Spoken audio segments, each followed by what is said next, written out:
This is Pankaj Kapadia, and in this particular video we are going to learn about the overcurrent and unrestricted earth fault protection. What is that unrestricted earth fault protection? We will see that.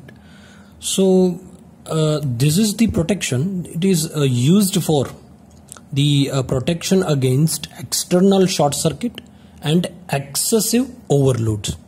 Fine, this is the combination of overcurrent relays and earth fault relays.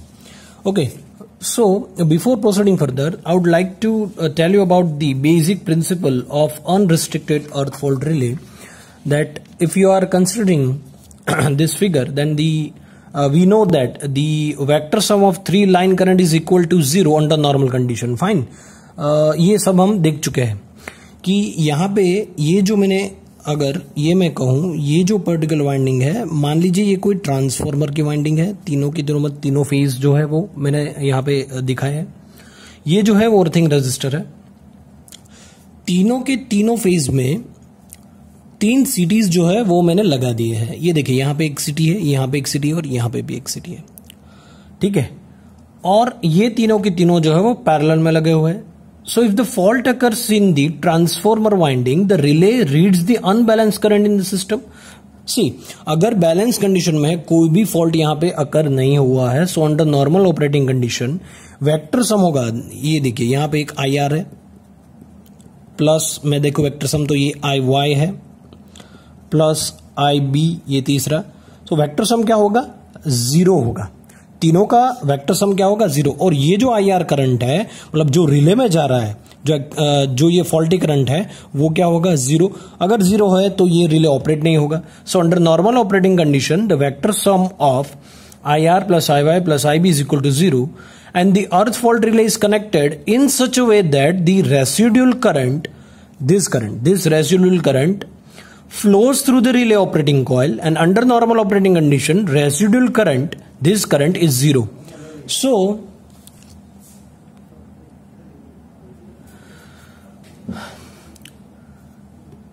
So relay does not carry any current and it is inoperative actually. Fine, वो operate नहीं करेगी क्योंकि यहाँ पे कोई excessive current नहीं आ रहा है, यहाँ पे कोई फॉल्ट नहीं है, नॉर्मल यहाँ पे कंडीशन है। मान लीजिए कि सीटी अगर 500 जम 5 की है तो ये जो प्राइमरी में नॉर्मल करंट जा रहा है तो यहाँ पे जो करंट जाएगा वो 5 एम्पियर, मतलब जो ये 5 एम्पियर है वही जो है वो सर्कुलेट होता रहेगा। तो उतना जो है वो टॉर्क और इतना जो है वो फ्लक्स प्रोड्यूस नहीं होगा यहाँ पे इस करंट की वजह से, क्योंकि एक्सेसिव करंट नहीं है, फॉल्टी करंट नहीं है यहाँ पे। तो इस रिले को वो ऑपरेट नहीं कर पाएगा, ठीक है।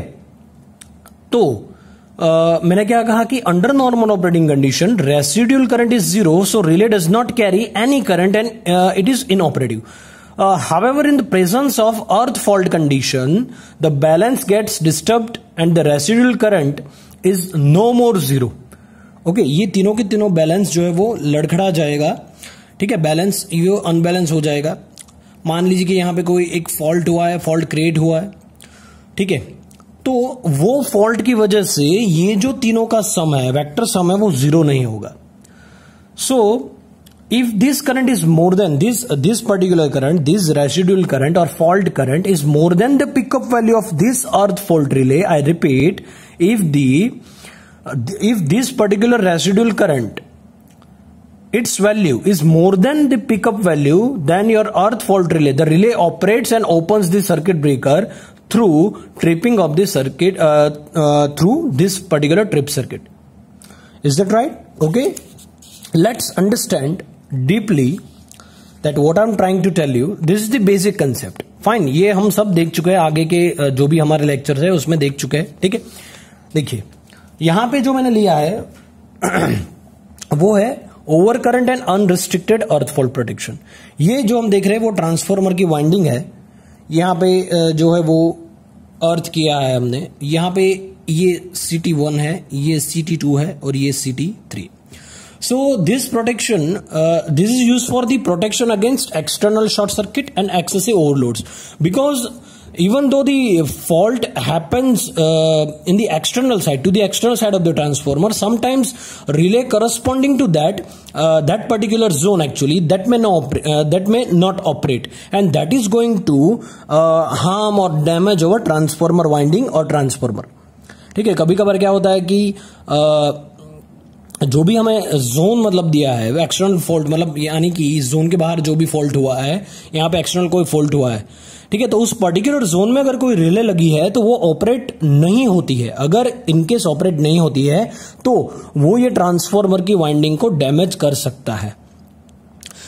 So sometimes it may happen that a relay may not operate. Fine. So that will harm or damage our transformer. So in that case, to protect the transformer, this protection scheme is used. Okay, we are having here CT1, CT2 and CT3, and these are the overcurrent relays, and this is for the earth fault. This is the basic construction diagram actually. So let's move further with delta connection like this. Yes, in this particular figure I'm going to explain you about the principle that how it will operate. See, some faults, let's say some faults happen in phase to phase. See, this is the delta connected transformer winding. देखिए, transformer जो है वो star connected भी हो सकता है, delta connected भी हो सकता है, star star, delta delta, delta star, कोई भी हो सकता है. ठीक है, there are various connections over there. So यहां पे जो वाइंडिंग है, ये जो वाइंडिंग मैंने ली है वो ट्रांसफॉर्मर की डेल्टा कनेक्टेड, मतलब ये जो है वो डेल्टा कनेक्टेड वाइंडिंग है. तीनों के तीनों जो वाइंडिंग है, मान लीजिए ये आर फेज है, ये वाई फेज और बी फेज. तो आर फेज में भी मैंने CT1 लगाया, मतलब ये मान लीजिए ये CT1 है. वाई फेज में भी मैंने CT2 है, ये CT3 है. सो तीनों के तीनों फेज में अलग अलग से मुझे CT प्रोवाइड करना होता है. यहां पे मैंने ओवरकरंट रिले दी है और ये अर्थ फॉल्ट रिले. देखिए अब कैसे ये वर्क करेगा. So whenever the fault occurs, let's say some faults happen in the phase to phase fault. Okay, let's say यहां पे कोई फेस टू फेस फॉल्ट हुआ है, ये शॉर्ट सर्किट हो गया है. ये देखिए यहां पे ये फॉल्ट हुआ है, ठीक है, और ये यहां से ये कनेक्ट हो गया. तो अब आप दिमाग लगाइए, हमें पता है कि करंट जो है वो एक्सेसिव करंट जो है, ये फॉल्ट वहां पे क्रिएट हुआ है, तो करंट जो है वो कहां जाने की ट्राई करेगा. करंट जो है वो पर्टिकुलर वही पॉइंट पे जाने की ट्राई करेगा.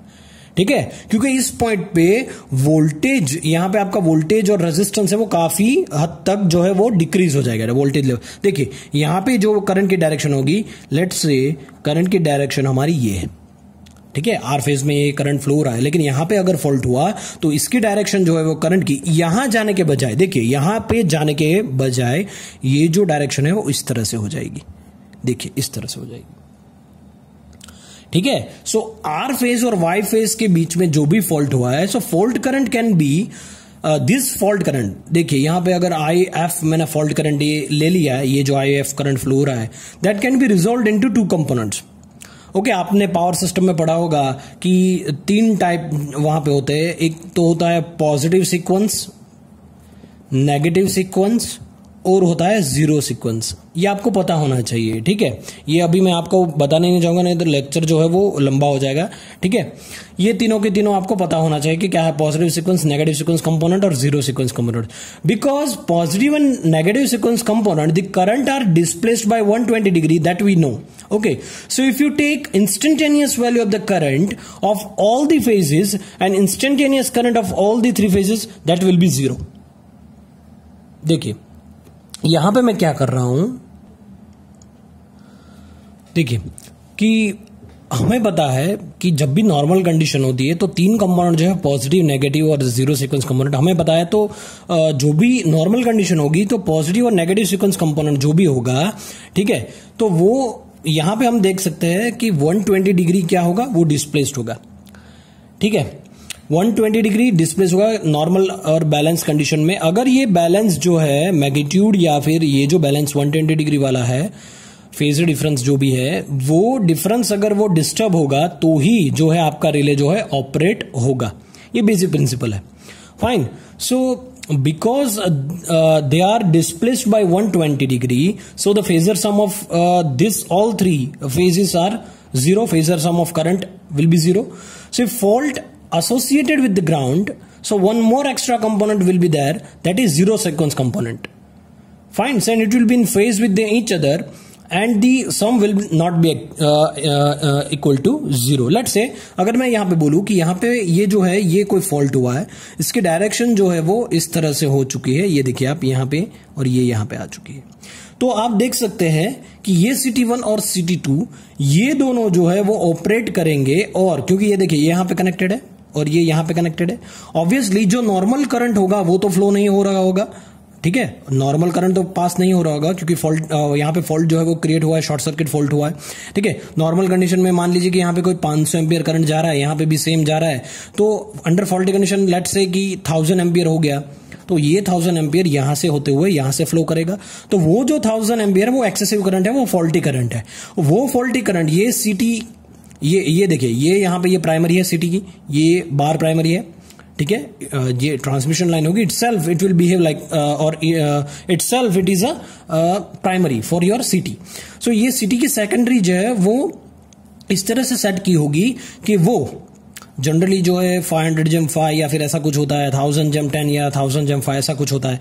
तो ये जो है सेकेंडरी साइड में ज्यादा करंट जो है वो यहाँ पे प्रोड्यूस होगा, क्योंकि ये जो है 1000 करंट यहाँ पे 1000 एम्पियर आ रहा है, तो ये दोनों CTs जो है वो सिग्नल देंगे ये रिले को, और ये जो है ट्रिपिंग मैकेनिज्म यहाँ पे ऑपरेट करे। देखिए ये दोनों रिले जो है वो ऑपरेट होगी, ठीक है, ये दोनों रिले, ये क्या है, ओवर करंट रिले है, ठीक है, ये दोनों क्या है, ओवर करंट। ये देखिए ओवर करंट रिले जो है यहाँ पे IDMT टाइप की होती है, इनवर्स डिफाइंड मिनिमम टाइम, क्योंकि वहां पे हमको डिले रखना पड़ता है। देखिए ये रिले तभी ऑपरेट होगी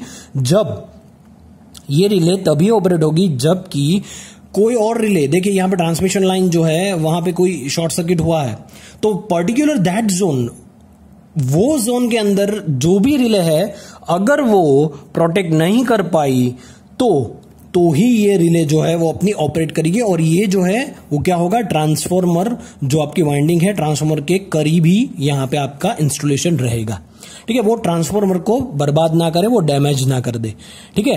तो अगर प्रोटेक्शन जोन कोई यहां पे है, देखिए जनरल प्रोटेक्शन जोन 2 CT के बीच में होता है, आपको पता है, ठीक है, डिफरेंशियल प्रोटेक्शन हम देख चुके हैं। तो अगर वो जोन में कोई रिले लगी है, वो रिले अगर कोई ऑपरेट नहीं होगी तो ही ये रिले ऑपरेट होगी, और वो आपके ट्रांसफॉर्मर को क्या करेगी, सेव करेगी, ठीक है। सो लेट्स से कि एक फॉल्ट तो यहां पे होगा, मान लीजिए कि अगर कोई फॉल्ट जो है एक्सटर्नल हो गया, देखिए यहां पे कोई, मान लीजिए कोई एक्सटर्नल फॉल्ट यहां पे हो गया, ये फॉल्ट हो गया है, ये सीधा ग्राउंड फॉल्ट हुआ है, ये क्या हुआ है, सीधा ग्राउंड फॉल्ट हुआ है। देखिए अभी क्या होगा, यहां पे क्या था, देखिए ओवरकरंट रिले कब ऑपरेट होगी, व्हेन फेज फॉल्ट, ये देखिए यहां पे फेज फॉल्ट है, when phase fault occurs, so there only be positive and negative sequence component will be there, okay. So this particular relay will operate, because जो भी balance है वो आपका लड़खड़ा जाएगा, ठीक है। अगर यहां पे कोई ग्राउंड फॉल्ट हुआ है, तो ग्राउंड फॉल्ट के अगर, तो इस केस में क्या होगा कि यहां पे अगर कोई फॉल्ट हुआ है, तो देखिए यहां पे अगर कोई फॉल्ट हुआ है तो यहां पे जो है पॉजिटिव, नेगेटिव और जीरो सीक्वेंस कंपोनेंट, तीनों के तीनों कंपोनेंट जो है वो यहां पे आएंगे, लेकिन ये देखिए यहां पे पॉजिटिव और negative sequence component will cancel out to each other, और ये पॉजिटिव और नेगेटिव सीक्वेंस यहां पे उसका सम जो वो 0 हो जाएगा, क्या हो जाएगा, 0, और एक ही कंपोनेंट बचेगा, वो होगा जीरो कंपोनेंट। तो ये जो जीरो कंपोनेंट है वो यहां पे अर्थ फॉल्ट रिले में से पास होगा, और यही जीरो कंपोनेंट जो है वो रिस्पॉन्सिबल है अर्थ फॉल्ट रिले को ऑपरेट करने के लिए। तो अगर यहां पे किसी भी फेज पे कोई ग्राउंड फॉल्ट हुआ है तो जीरो सीक्वेंस कंपोनेंट वहां पे होगा, zero sequence component will be there, and this earth fault relay will sense that zero sequence component and your relay will get operated. और वो जो करंट होगा यहां पे जो भी आएगा वो 20 to 80% जो है वो यहां पे नॉर्मल करंट से इतना ज्यादा होगा। 20 to 80% अगर आएगा फॉल्टी करंट तो अर्थ फॉल्ट रिले आपका ऑपरेट कर जाएगा, ठीक है। ओवर करंट रिले, ये देखिए ये भी IDMT टाइप ही होगा, ठीक है, ये भी इनवर्स डिफाइनाइट मिनिमम। ये इनवर्स डिफाइनाइट मतलब क्या, हम टाइम डिले यहां पे प्रोवाइड कर रहे हैं, क्या प्रोवाइड कर रहे हैं, टाइम डिले, ठीक है। अगर वो प्रोटेक्शन जोन में रिले जो आपका लगा है वो अगर काम नहीं करेगा तो कुछ समय बाद, कुछ समय मतलब वो सेकंड्स में ही होता है, ठीक है, तो फ्रैक्शन ऑफ सेकंड में होता है। अगर वो रिले ऑपरेट नहीं करेगा तो फ्रैक्शन ऑफ सेकंड में ये जो टाइम डिले कुछ प्रोवाइड करता, ये देखिए 0.5 मिली सेकंड है या फिर 0.10 मिली सेकंड है, कुछ भी हम प्रोवाइड कर सकते हैं, डिपेंड कि हमारे जो भी इक्विपमेंट है वो कैसे है, ठीक है। तो उसी वजह से ये जो है रिले आपका ऑपरेट उसके बाद करेगा after this particular pre defined time. Fine. देखिए मैग्नीट्यूड कोई भी हो, ठीक है, यहां पे जो भी करंट आएगा फॉल्टी करंट उसका मैग्नीट्यूड कोई भी हो, ठीक है, कितने भी अमाउंट हो, लेकिन ये it should be disconnected earlier, ठीक है। ये तो ट्रांसफार्मर को हम प्रोटेक्ट करेंगे, ठीक है, मैग्नीट्यूड चाहे कोई भी हो, लेकिन आपका ट्रांसफार्मर जो है वो डिस्कनेक्ट हो जाना चाहिए। लेकिन क्या होगा, वरना खतरा बढ़ जाता है आपकी वाइंडिंग फेल होने का या फिर उसमें जो है ट्रांसफार्मर बर्न होने का, वो काफी ज्यादा वो जो है वो खतरा बढ़ सकता है, ठीक है। So this is all about the unrestricted earth fault protection of transformer. Thank you.